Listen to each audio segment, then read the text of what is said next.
यीशु जी का धन्यवाद करते हैं। पास्टर मुकुंद जी आपका भी धन्यवाद करते हैं कि आपने लॉकडाउन में मुझको ये अवसर दिया। और जैसा कि सबको मालूम है, मैं शुरू से ही नेपाल में सेवा कर रहा हूँ सिंस 94। और लॉकडाउन में मैं नेपाल जा नहीं पा रहा था, तो मुझे प्रभु का धन्यवाद करता हूँ कि प्रभु जी ने ये मौका दिया कि मैं अब नेपाल मेरे लिए खुला और मैं इस जरिए से नेपाल के लिए मैं प्रभु का वचन लेकर बांट सकता हूँ। आमीन। ओके, सो हम लोग सीधे सीधे प्रभु के वचन में चलते हैं। सबको सब सारी परिस्थितियां मालूम हैं और सारी चीजें प्रभु के वश में हैं। मैं विश्वास करता हूं कि इस लॉकडाउन के दौरान yes voice is not clear.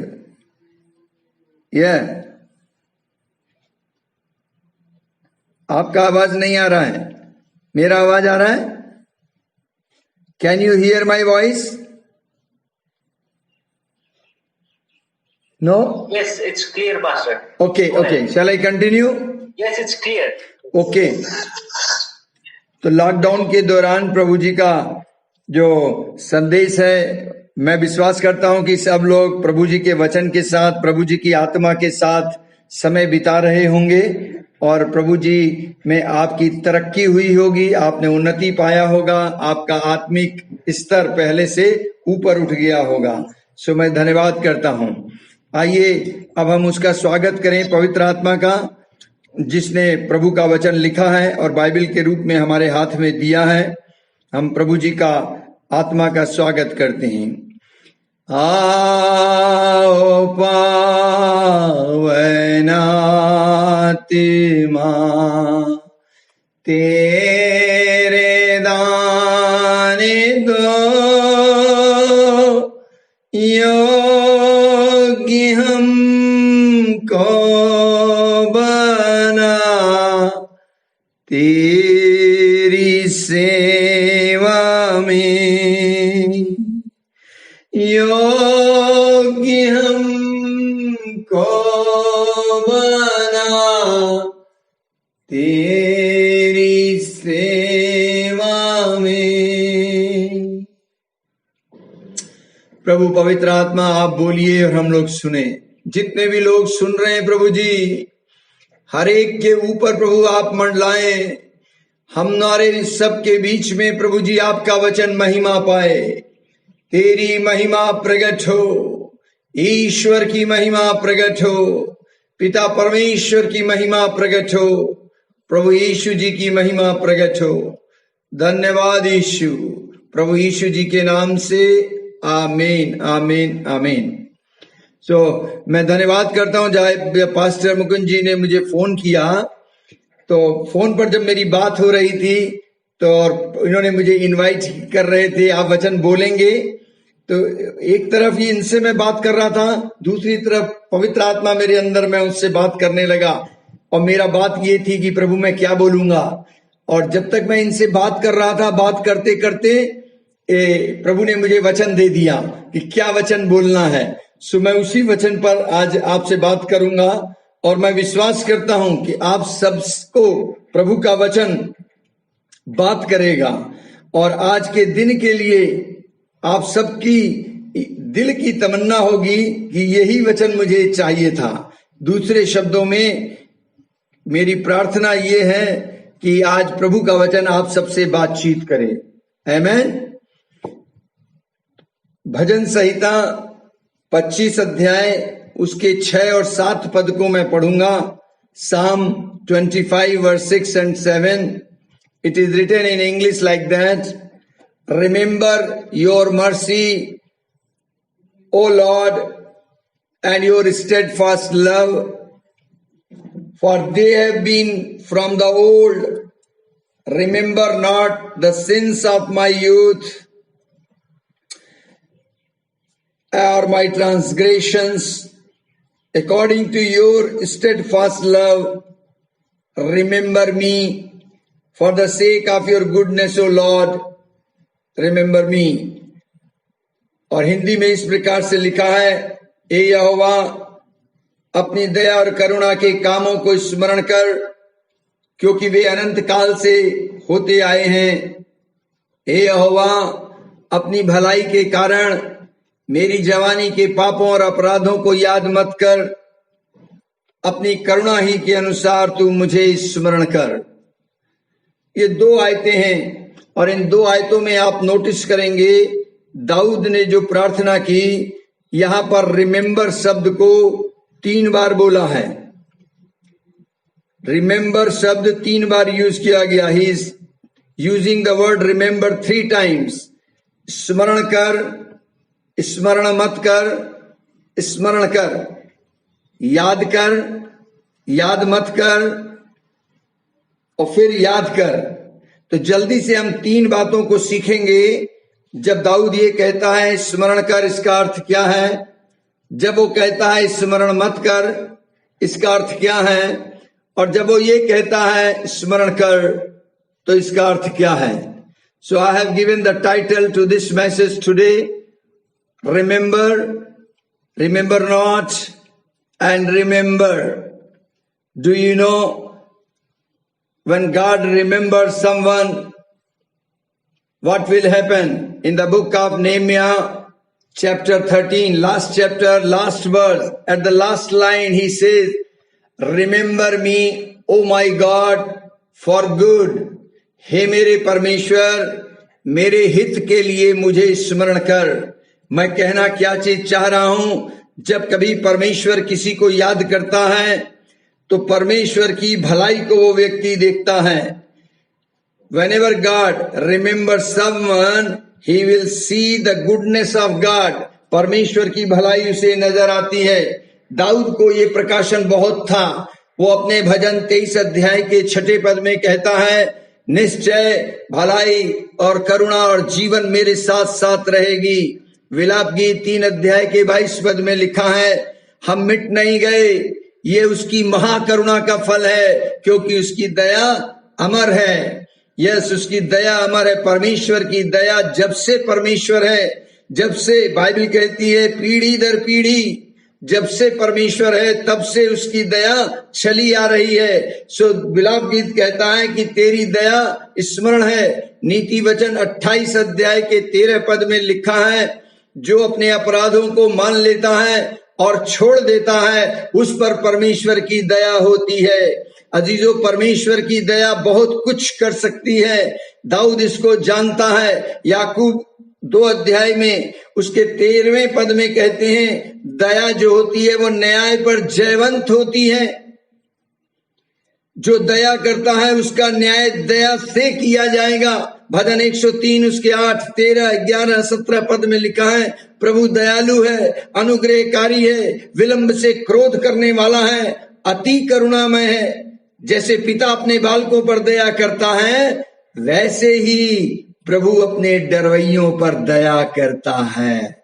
मैं कहना क्या चीज चाह रहा हूं, पुराने नियम में ये प्रार्थना दाऊद राजा ने लिखी है, याजक ने नहीं, राजा ने, जिस पर किंगली अनॉइंटिंग थी, उसको दया का प्रकाशन था। उसने बहुत कुछ परमेश्वर की दया के बारे में लिखा। मैं जल्दी से आपको बताऊं कि परमेश्वर की दया क्या कर सकती है।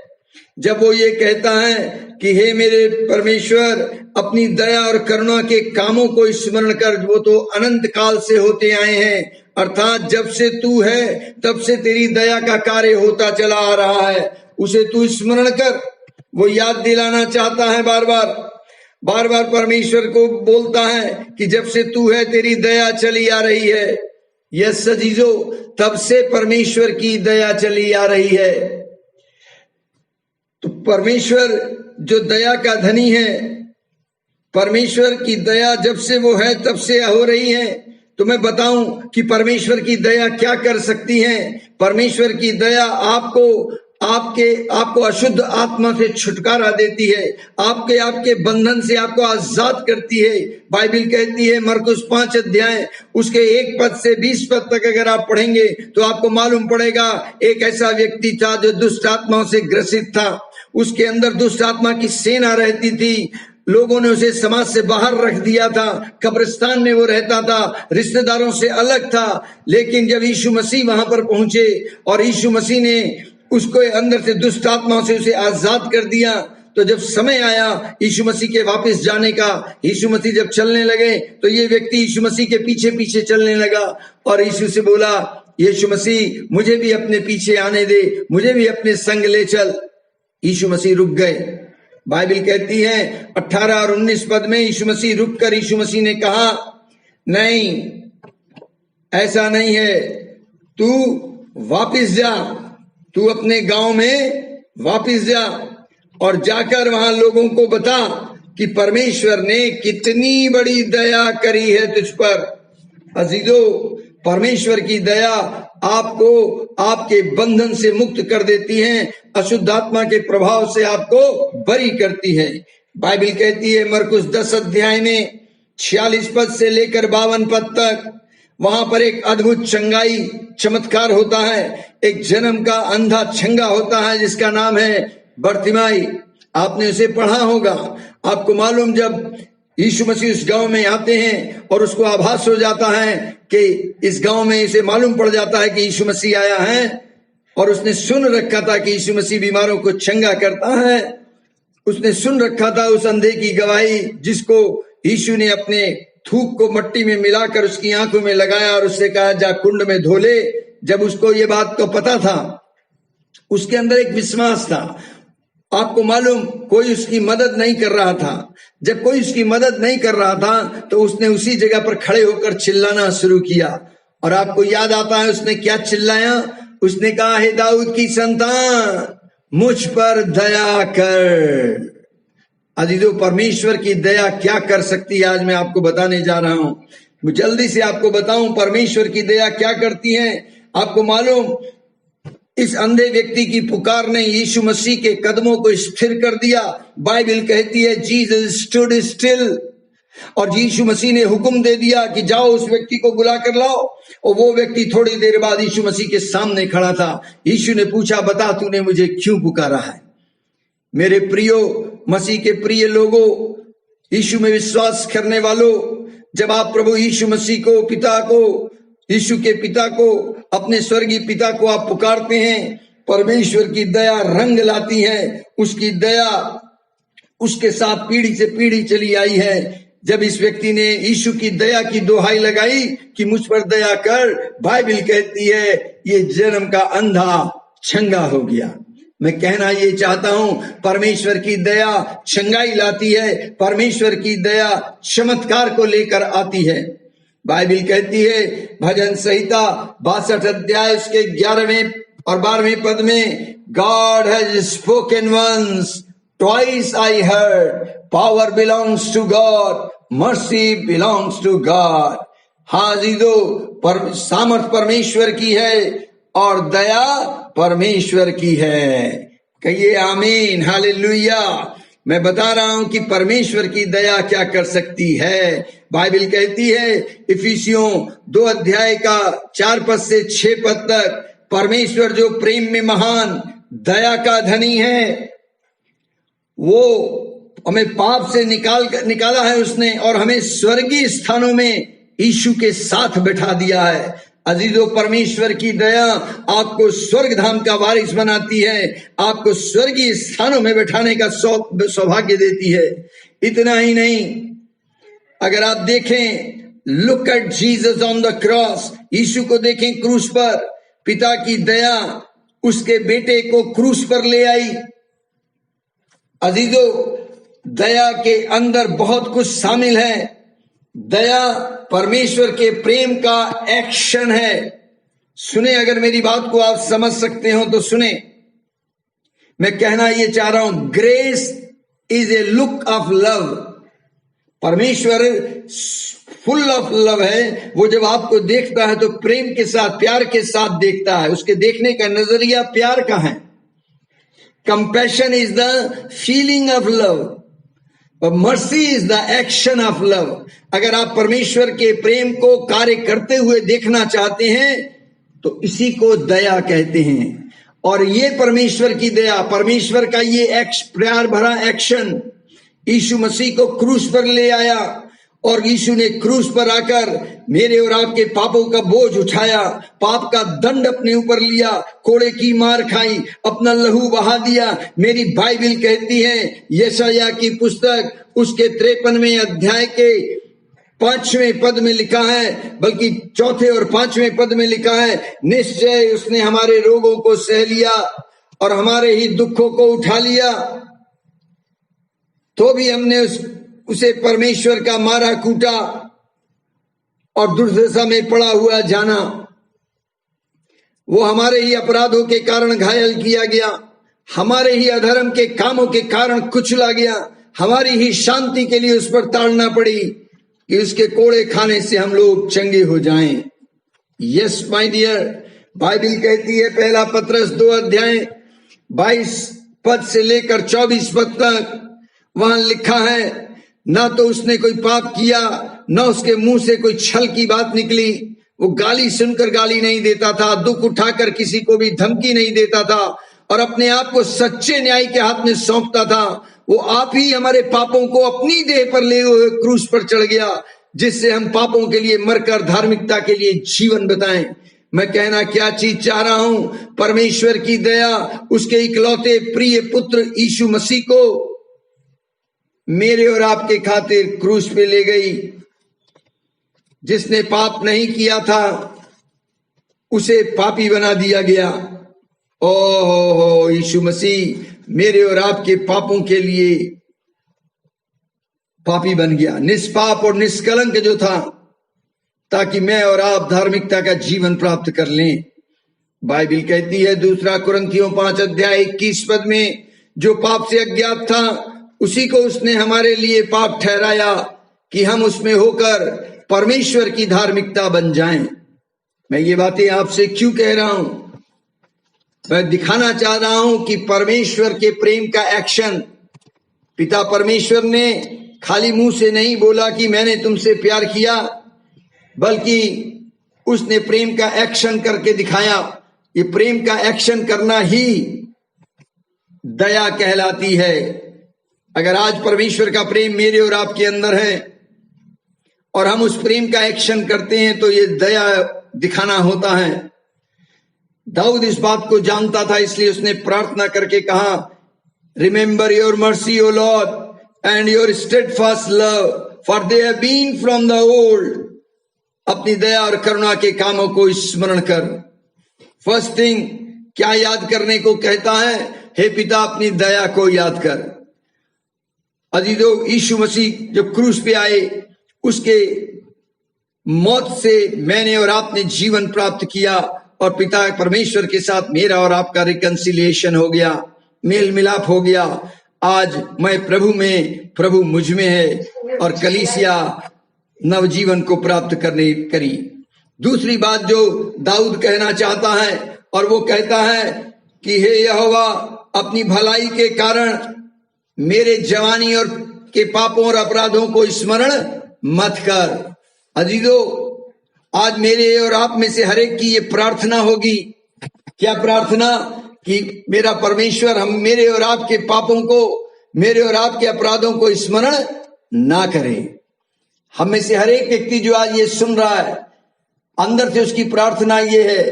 आप खुद सोचिए, यदि आप पीछे मुड़कर देखें, अपनी जिंदगी में पीछे मुड़कर देखें, आपको याद आएगा आपने कितनी भूल चूक गलतियां की हैं, कितने मूर्खतापूर्ण निर्णय लिए, एक small foolish decision, so much loss, you have lost so much.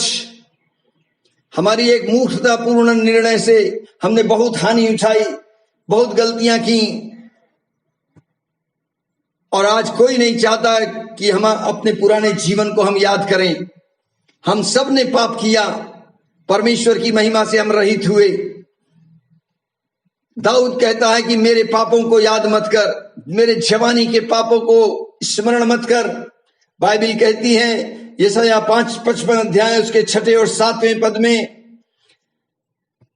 कि यहोवा को पुकारो, बहुत संभव है वो तुम पर दया करे।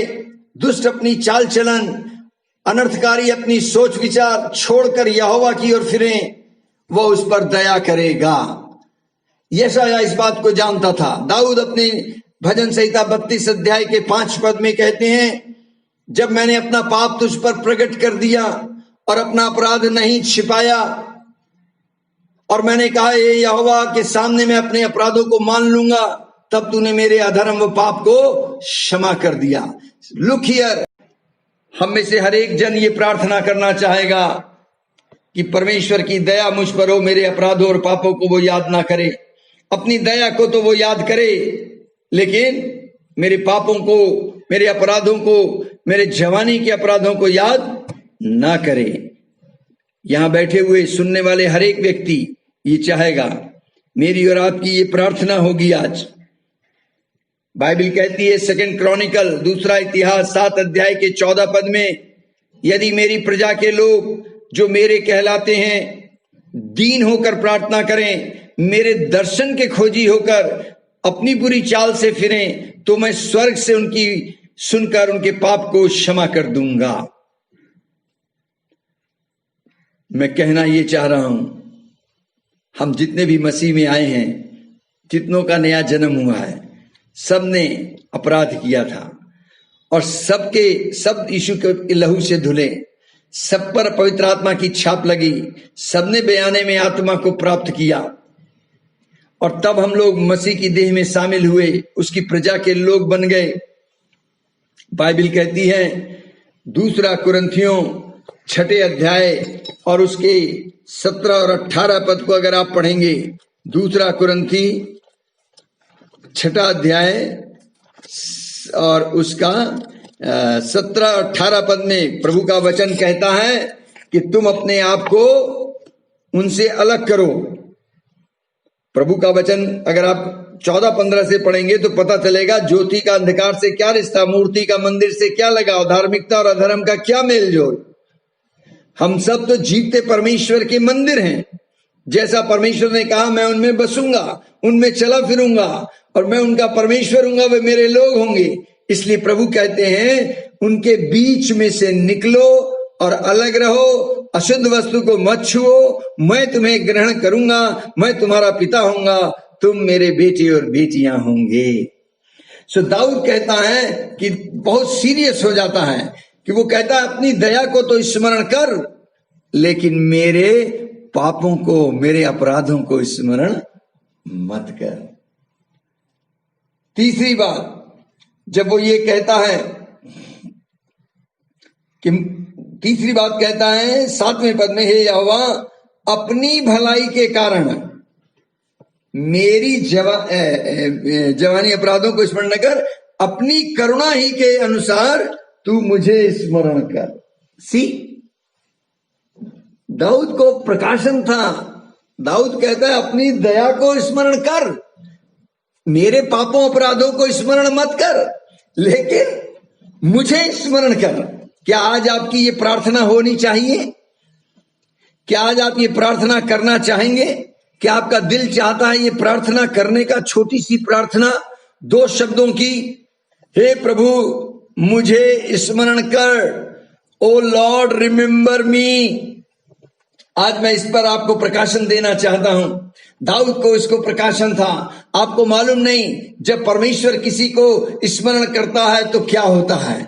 आप जानना चाहते हैं? आप सुनना चाहते हैं कि जब परमेश्वर किसी को स्मरण करता है तो क्या होता है?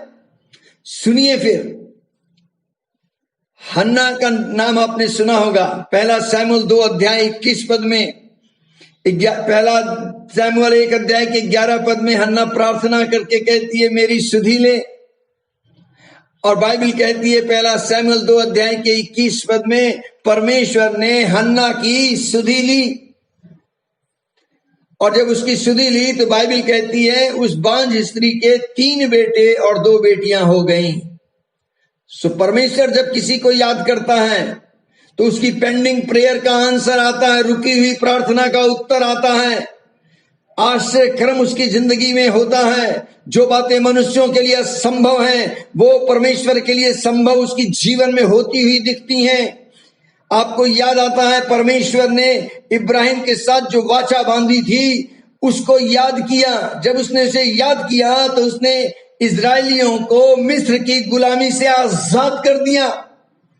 बाइबल कहती है, आप पढ़ना लूका 1:54-55 को, बाइबल बताती है कि उत्पत्ति 6 अध्याय के 8 पद में नूहा को ऊपर परमेश्वर के अनुग्रह की दृष्टि आई, और जब परमेश्वर ने नूहा की सुधि ली, बाइबल कहती है नूहा और उसका परिवार बचा लिया गया। मैं कहना ये चाह रहा हूं कि जब परमेश्वर किसी की सुधि लेता है, जब परमेश्वर किसी को याद करता है, जब परमेश्वर की कृपा की दृष्टि किसी के ऊपर आती है, तो वो घराना बचाया जाता है। आज आपको प्रार्थना करनी चाहिए कि प्रभु मुझे याद कर, मुझे स्मरण कर, तेरी कृपा की दृष्टि मुझ पर आए, तेरी दया की दृष्टि मुझ पर आए। जब ऐसा होगा तो आप तो बचेंगे ही बचेंगे, आपके चलते आपका घराना भी बचेगा। आपकी जिंदगी में जो असंभव है वो संभव हो जाएगा। रुकी हुई प्रार्थना का उत्तर आएगा, बीमारी दूर होगी। आपकी जिंदगी में जो आश्चर्यक्रम चाहिए, जो आप चाहते हैं, सुपरनैचुरल ब्लेसिंग, जो आप अलौकिक आशीष चाहते हैं, वो आपकी जिंदगी के अंदर आएगी। परमेश्वर जब किसी को याद करता है जीजो, इस जमाने की भाषा में कहूं तो उस आदमी की लॉटरी खुल जाती है। मुस्कुराइए, प्रेज द लॉर्ड, हालेलुया। जब परमेश्वर किसी को याद करता है, ओ रोबो लोलाबा शिबेरेबे।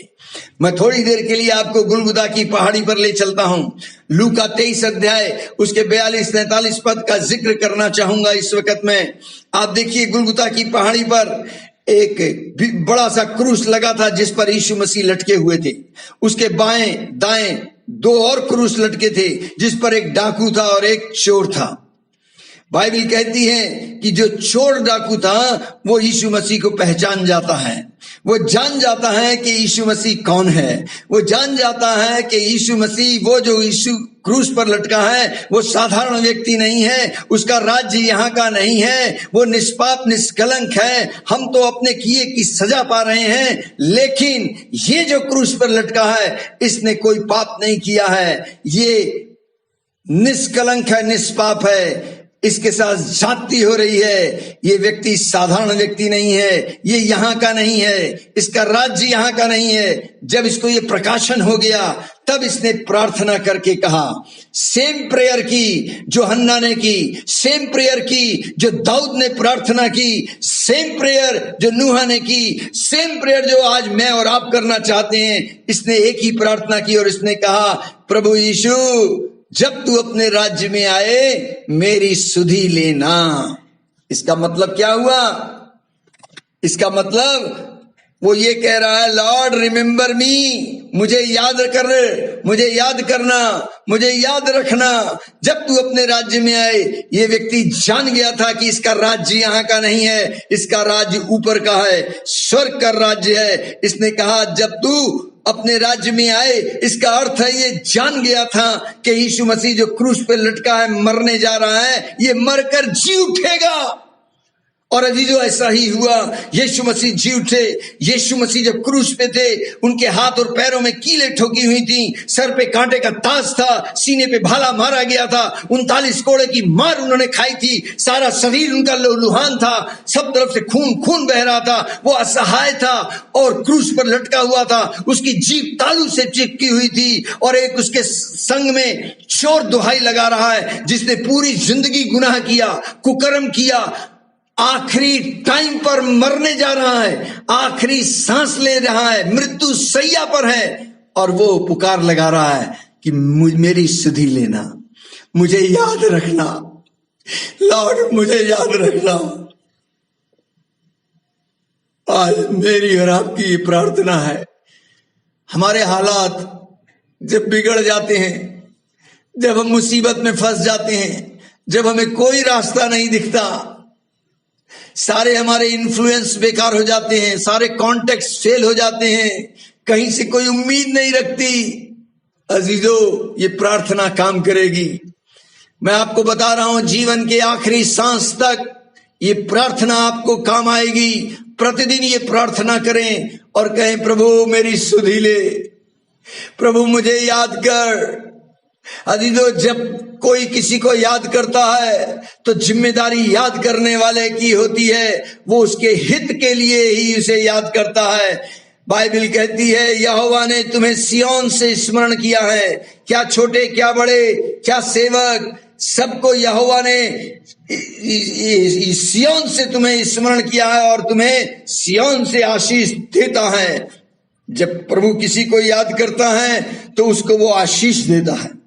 इस कुकर्मी व्यक्ति ने, इस पापी व्यक्ति ने जिसने जीवन भर पाप किया है, अजीजों, ये रो रो कर दुहाई लगाता है, प्रभु मुझे स्मरण कर, लॉर्ड रिमेम्बर मी, ओ लॉर्ड रिमेम्बर मी, ओ लॉर्ड रिमेम्बर मी। और यीशु के कानों में ये पुकार जाती है, ये दुहाई जाती है, ये चिल्लाता है, हो राबालीना हकबरे दिले नखीने भी शिखरे दिन बा।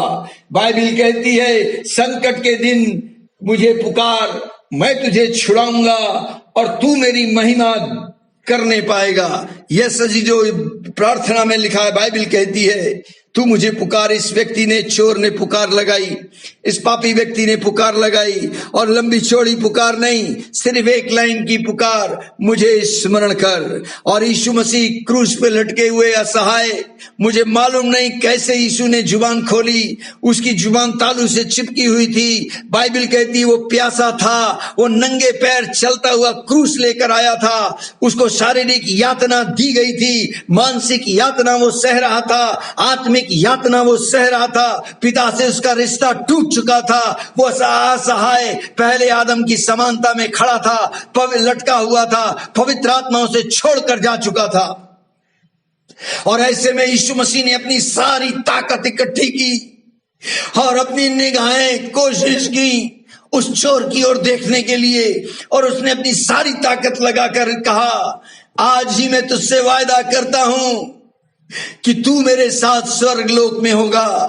अर्थात आई रिमेम्बर यू, इसका मतलब यीशु ने उसकी प्रार्थना स्वीकार कर ली, उत्तर दे दिया, मैं तुझे याद रखूंगा, मैं तेरी सुधि लूंगा, मैं तुझे स्मरण करूंगा। मेरे अजीजों प्रियो, जो कोई इस प्रार्थना को सुन रहा है, आज का वचन, आप रोज सुबह उठकर, भोर को तड़के उठकर यीशु से प्रार्थना करें और कहें, अपने सृजनहार पिता परमेश्वर से प्रार्थना करें और कहें, हे मेरे पिता मुझे स्मरण कर, मुझे स्मरण कर। आप जैसे भी हैं कोई फर्क नहीं पड़ रहा, पिता आपको जानता है आप क्या हैं, क्या करके आए हैं। लेकिन अगर आप दिल की गहराई से, आत्मा से होकर प्रार्थना करेंगे और कहेंगे मुझे स्मरण कर, मेरा पिता आपको स्मरण करेगा, मेरा यीशु आपको स्मरण करेगा। वो आप पर उंगली नहीं उठाया, उसने आपको उंगली उठाने नहीं आया, आपको मारने नहीं आया, आपको नाश करने नहीं आया। यीशु ने कहा मैं तुम्हें बचाने आया हूं, और मैं तुम्हें गले लगाने आया हूं, मैं तुम्हें छुड़ाने आया हूं, मैं तुम्हें नया जीवन देने आया हूं। Just pray like this and you will receive the heavenly blessings, blessing of the almighty. So मैं विश्वास करता हूं आज मेरे और आप में हर एक व्यक्ति ये चाहता होगा कि हम लोग ये प्रार्थना करें। Can you pray with me? Just 30 second में ये प्रार्थना हो जाएगी। एक बार आप अपनी जुबान खोले, जहां कहीं आप हैं, अगर आप मेरी आवाज सुन रहे हैं तो कहें, हे प्रभु यीशु मसीह मुझे स्मरण कर। Lord Jesus, my Savior, remember me, oh Lord, remember me, in Jesus' name, amen, amen, hallelujah। मुस्कुराइए, मेरा प्रभु स्मरण करता है, और जब मेरा प्रभु किसी को स्मरण करता है तो फिर उसको आशीषें मिलती हैं। आमीन। आपने सुना क्या क्या आशीष मिली, है ना? आपकी जीवन में रुकी हुई प्रार्थना का उत्तर आएगा, चिन्ह चमत्कार छंगाइयां होंगी, आप स्वर्ग राज्य के वारिस बनेंगे, स्वर्ग राज्य की सर्वोत्तम आशीषें आपको मिलेंगी, उच्च स्थान में आप रहने पाएंगे, बेस्ट प्लेस आपको रहने को मिलेगा, बेस्ट खाने को मिलेगा, और बेस्ट आपके संगी साथी संगति आपको मिलने पाएगी। सो परमेश्वर की आशीष हो।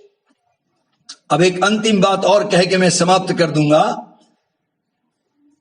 कि हर व्यक्ति चाहता है कि प्रभु मुझे स्मरण करे, लेकिन एक प्रश्न है कि परमेश्वर किसको स्मरण करेगा?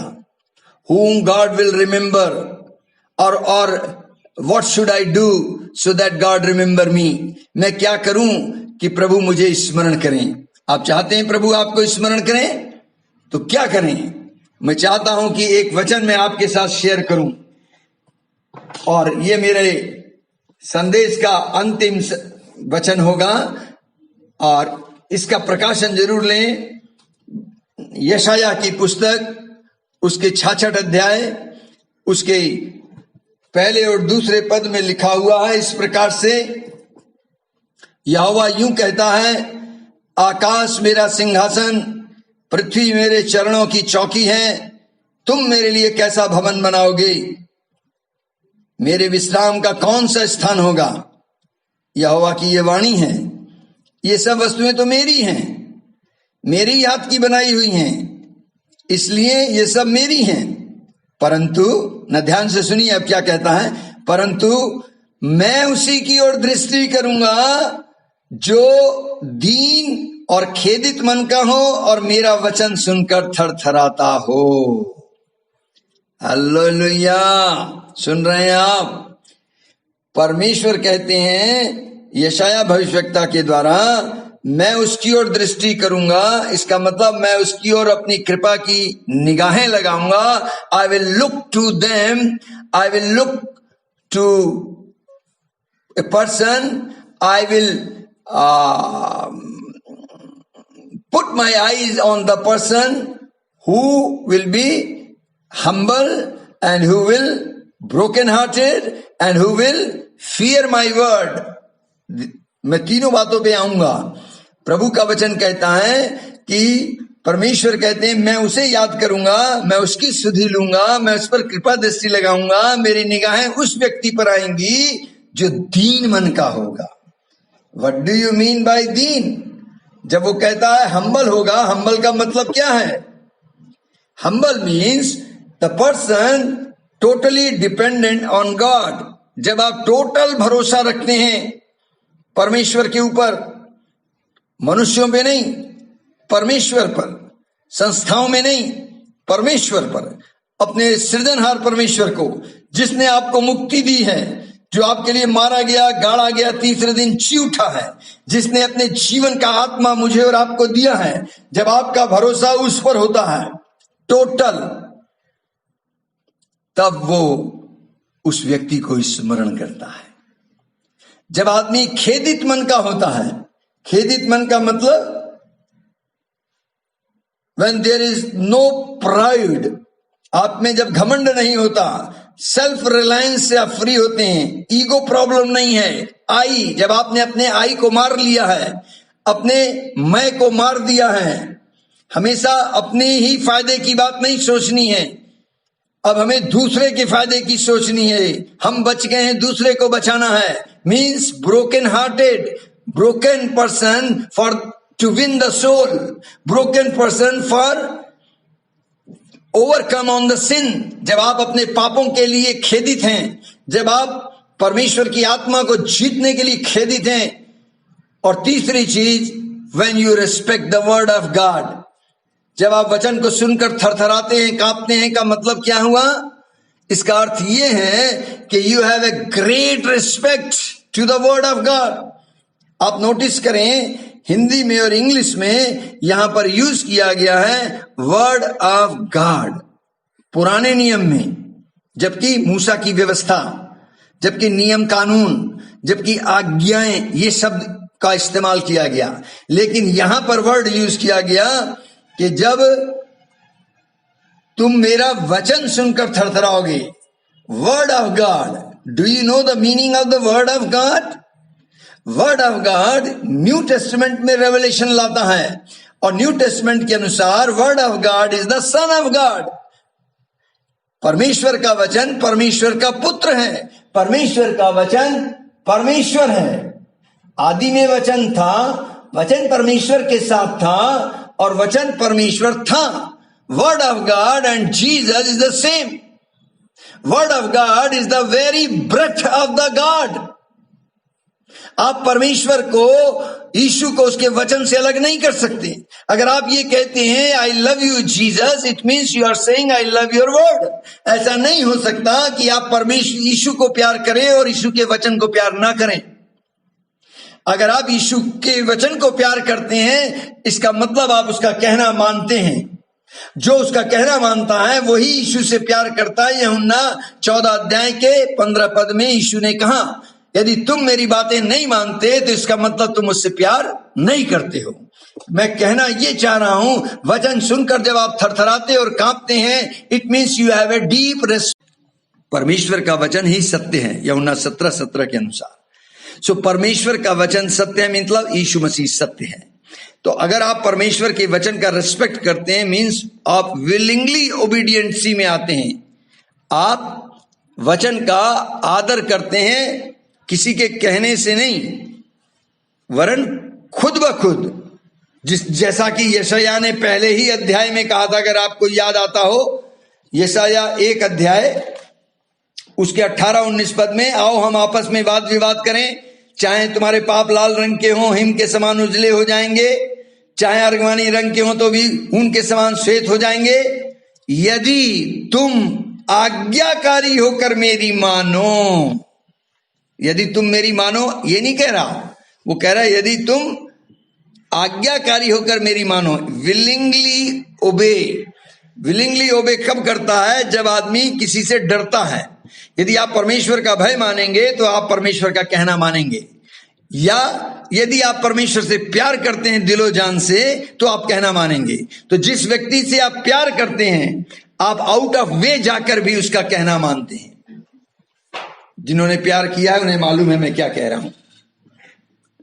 तो अगर आप ये कहते हैं यीशु मैं आपसे प्यार करता हूं, तो इसका मतलब आप यीशु मसीह से प्यार करते हैं, इसका मतलब आप यीशु की बातों को मानते हैं, यीशु के कहने पर चलते हैं। सो मैं कहना ये चीज चाह रहा हूं कि 3 बातें मेरे और आपके अंदर होना जरूरी है। यदि ये 3 बातें हैं, तब ही प्रभु की निगाहें मुझ पर आएंगी, वो मुझे स्मरण करेगा। पहली चीज, मुझे दीन बनना है, अर्थात मुझे छोटा नम्र बनना है और घमंड नहीं रखना है, अपने मैं को मारना है। दूसरी बात कि मुझे खेदित मन का होना है अपने पापों के प्रति और आत्माओं को जीतने के प्रति।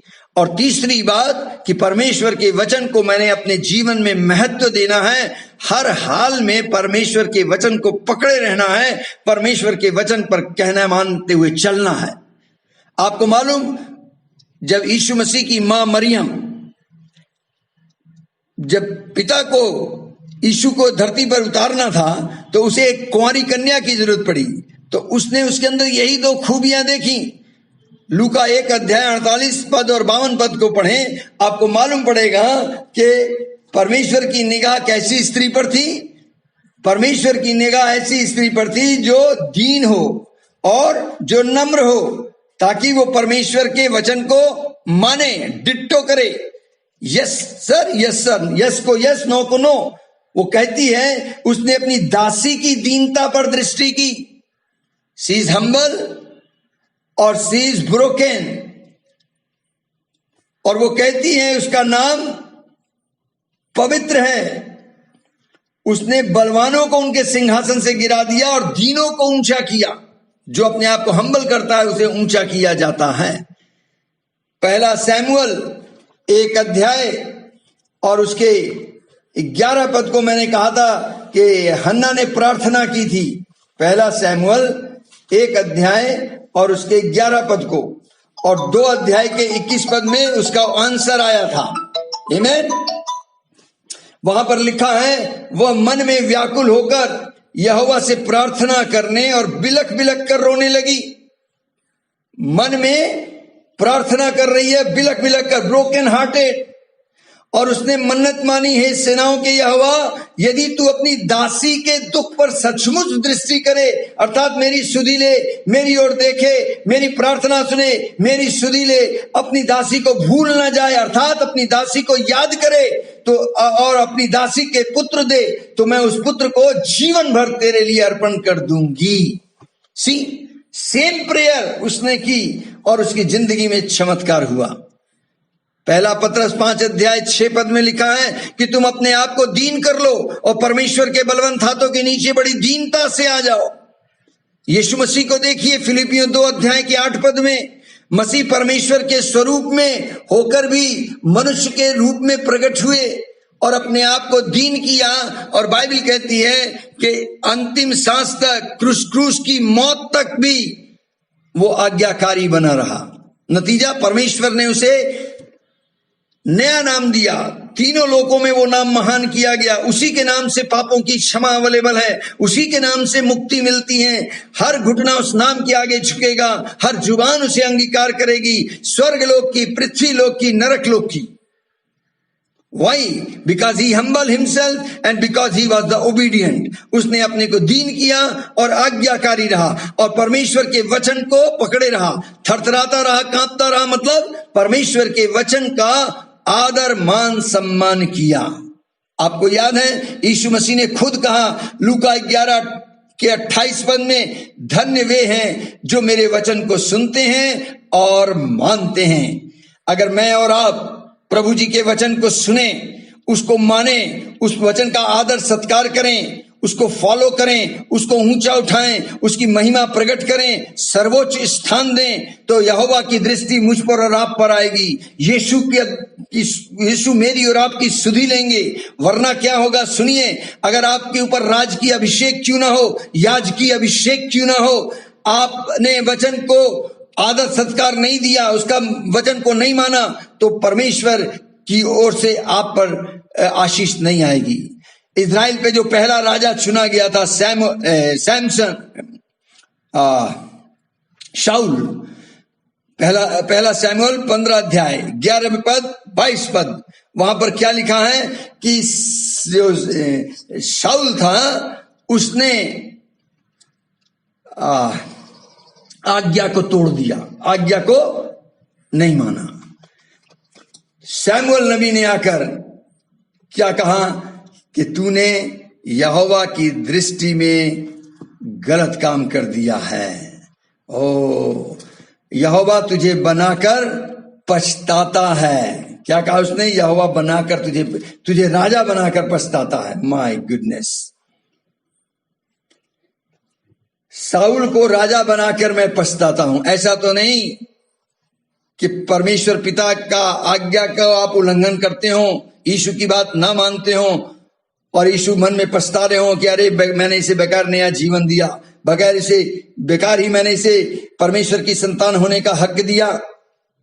शाऊल को राजा बना के वो पछताया। उसने कहा इसने मेरे पीछे चलना छोड़ दिया है, मेरी आज्ञाओं का पालन नहीं किया है, इसलिए सैमुएल का क्रोध भड़क गया।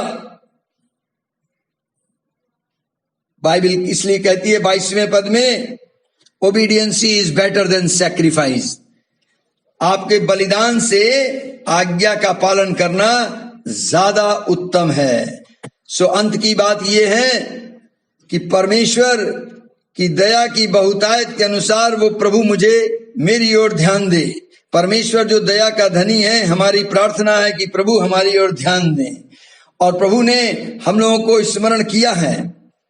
पुराने नियम में ये प्रार्थना थी, नए नियम में यहोवा ने हमको स्मरण कर लिया है, इसीलिए उसने अपना बेटा हमारे और आपके लिए कुर्बान कर दिया है। वो उसने आशीष दे दी है। इफिसियों 1:3 के अनुसार उसने हर प्रकार की आत्मिक आशीष स्वर्गीय स्थानों में हमें दे दी है। क्या छोटे क्या बड़े, जितने यहोवा के डरवैये हैं उन सब पर उसकी आशीष हो। मुझे और आपको आशीष मिल जाती है। सो कुल मिलाकर कहने का मतलब क्या है कि दाऊद प्रार्थना करके कहता है कि यहोवा तू दयालु परमेश्वर है, अपनी दया स्मरण कर, मेरी पापों को अपराधों को स्मरण मत कर, वरन तू मुझे स्मरण कर। और जब किसी को यहोवा स्मरण करता है तो उसकी रुकी हुई प्रार्थनाओं का उत्तर आता है, चिन्ह चमत्कार होता है, बंधन टूटते हैं, गुलामी से आजादी मिलती है, स्वतंत्रता आती है और उसके जीवन में स्वर्ग राज्य की आशीषें आती हैं। और यहोवा का आत्मा आज मुझसे और आपसे कह रहा है, अगर मैं अपने आप को नम्र और दीन कर लूं, मैं अगर ब्रोकन हार्टेड हो जाऊं, खेदित मन का हो जाऊं, क्योंकि टूटे हुए हृदय की पुकार यहोवा सुनता है, और परमेश्वर के वचन को पहला स्थान दूं, उसके वचन का मान सम्मान करूं, उसके वचन को अपनी जिंदगी में ऊंचा उठाऊं, जो वो कहता है वो मैं कहूं, डिट्टो वही कहो जो परमेश्वर का वचन कहता है। जो लोग कहें उसको मत बोलो, जो तुम्हारा दिमाग कहे उसे मत बोलो, जो तुम्हारी भावनाएं कहें उसे मत बोलो, जो तुम्हारी फीलिंग्स कहें उसे मत कहो, जो हालात हैं उसको देखकर मत कहो। जो वचन कहता है, जो प्रभु यीशु कहते हैं वो कहो। अंत के दिनों में बाइबल कहती है, इब्रानियों की पुस्तक उसका पहला ही अध्याय और पहले ही पद में, पूर्व युग में परमेश्वर ने बाप दादों से थोड़ा थोड़ा करके भांति भांति से भविष्यवक्ताओं के द्वारा बातें की, परंतु इस अंतिम दिनों में हमसे पुत्र के द्वारा बातें की।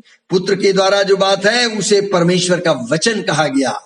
यीशु ने यूहन्ना 6 में कहा, मेरे वचन में जीवन भी है और आत्मा भी है। जब यीशु ने कहा, जब तुम मेरा मांस और लहू पियोगे खाओगे तो तुम में अनंत जीवन आएगा, सब लोग उठ के चले गए, थोड़े से चेले बचे। यीशु ने चेलों से कहा, तुम भी उठकर चले जाओ। तो पतरस भाई कहने लगे, प्रभु जीवन की बातें तो तेरे पास हैं, हम जाएं तो कहां जाएं। यदि आप यीशु मसीह के रिश्तेदार बनना चाहते हैं, उसके भाई बहन बनना चाहते हैं, तो यीशु ने कहा लूका 11:28 के अंदर, जो मेरी बातों को सुनता है और मानता है वही मेरा रिश्तेदार है। इट मीन्स हम प्रभु यीशु के छोटे भाई बहन बन जाते हैं। सो प्रभु जी आपको आशीष दें, बरकत दें। जब आप इस वचन को सुन रहे हैं, आज आप प्रार्थना करें। मैं चाहता हूं अंतिम ये प्रार्थना करके हम इसको यहीं पर समाप्त करना चाहेंगे। आइए हम प्रार्थना करें। एक सर्वशक्तिमान पिता परमेश्वर, प्रभु यीशु जी के महान समर्थी नाम से मैं इस बेतेल चर्च को, पास्टर, उसकी कलीसिया को और जितने लोग प्रभु जी आज के इस वचन को सुन रहे हैं, प्रभु जी मैं उनके लिए विशेष प्रार्थना करता हूं। इस काठमांडू की धरती पर बसे लोगों के लिए, उन विश्वासियों के लिए प्रभु जो इस वचन को सुन रहे हैं, सुनेंगे, प्रभु जी उन सब के ऊपर आपकी बड़ी कृपा है। मैं प्रार्थना करता हूं हाथ जोड़कर, घुटने टेक कर, दामन फैलाकर, प्रभु जो भी ये प्रार्थना करते हैं प्रभु इनकी प्रार्थना को सुन लें। प्रभु जी अपनी दया को स्मरण करें, इनके अपराधों को, पापों को स्मरण ना करें, इन्हें स्मरण करें। Lord remember them, remember them, remember them. इनकी सुधि लें प्रभु जी। प्रभु यीशु आपके महान समर्थी नाम से हम प्रार्थना करते हैं। आमीन, आमीन, आमीन। और एक अंतिम प्रार्थना मेरे हृदय में आ रही है, वो भी मैं करूंगा इस वक्त, और वो मैं कॉमन प्रेयर करने जा रहा हूं। Something I am going to release to you. Father, in the name of the Lord Jesus Christ, as the Holy Spirit lead me, I pray whosoever is sick in his body, I release the anointing of the Holy Spirit upon you. I release the rays and the waves of the healing virtue power upon you. Your spirit, soul and body be healed in Jesus' name. Be healed in Jesus' name. Be healed in Jesus' name. धन्यवाद प्रभु जी, आपका महान अभिषेक release करते हैं। Super natural provisions आए, इनकी रसोई घर में आशीष हो, इनके स्टोर रूम में आशीष हो, भरपूरी का प्रभु आप इनके घर में वास करें। Holy Spirit you move into his family, yes Lord, and recreate everything according to the word of God and the will of God. Thank you Holy Spirit, thank you प्रभु यीशु मसीह। हम आपके महान समर्थी नाम से सुनने वालों को पवित्र आत्मा आपके अधिकार में समर्पित करते हैं, समर्पित करते हैं। स्वर्ग की सर्वोत्तम आशीषें इन पर उतरें, स्वर्ग की वस्तुएं इन्हें मिलें, अच्छे लोग की संगति इन्हें मिले, उत्तम स्थान रहने को मिले, उत्तम भोजन खाने को मिले, प्रभु यीशु मसीह के नाम से। आमीन, आमीन, आमीन। Thank you. God bless you all. Praise the Lord. उहाँलाई धन्यवाद दियो। प्रभुले उहाँको हृदयमा हाम्रो बीचमा बोल्नु भएको छ। हालेलुया, हालेलुया, आमेन, आमेन। सबैले